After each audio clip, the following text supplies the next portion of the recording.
selanjutnya saya akan melakukan pemeriksaan apakah terdapat adanya tenosynovitis pada sisi lateral. Ya. Pertama-tama sama dalam posisi supine seperti ini. Kemudian kita lakukan palpasi di daerah peroneal tendon di sini. Apakah terdapat tenderness atau tidak. Kemudian apakah adanya cairan sinovial yang berlebihan apa tidak.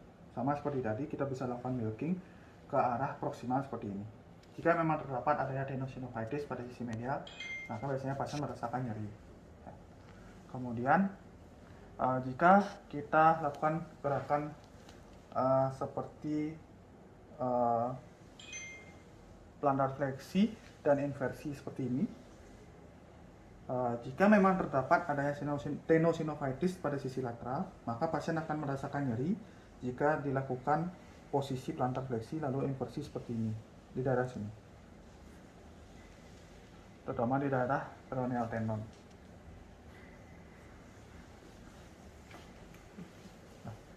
Baik, pemeriksaan selanjutnya pada tenosynovitis bagian lateral, pemeriksaan selanjutnya yaitu ditemukan jika memang terdapat adanya tenosynovitis pada sisi lateral, maka akan teraba adanya suatu krepitasi di daerah sini di antara kedua malleolus ketika pasien melakukan inversi dan inversi seperti ini.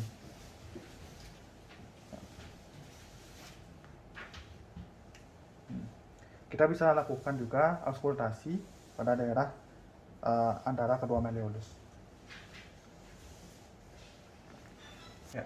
Selanjutnya saya akan melakukan pemeriksaan pada peroneal tendon.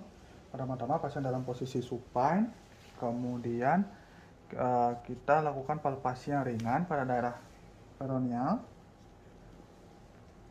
Kemudian kita lakukan gerakan sedikit eversi. Kita lihat apakah adanya displacement atau tidak pada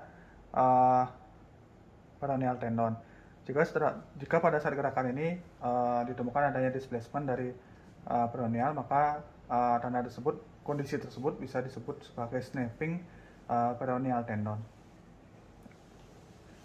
Kemudian kita evaluasi dari articular surface dari ankle. Kita minta pasien posisi supine seperti ini lagi. Kemudian kita kita paksakan sedikit plantar fleksi maksimal. Lalu kita raba bagian sini. Jika pasien merasa nyeri pada saat kita lakukan palpasi di sini, maka kemungkinan adanya suatu osteokondritis pada daerah talus.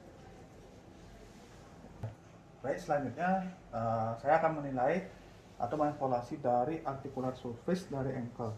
Pertama-tama pasien dalam posisi supine seperti ini, kemudian kita pegang bagian tibianya seperti ini dan bagian footnya, lalu kita lakukan gerakan pasif dorsi dan plantar fleksi seperti ini.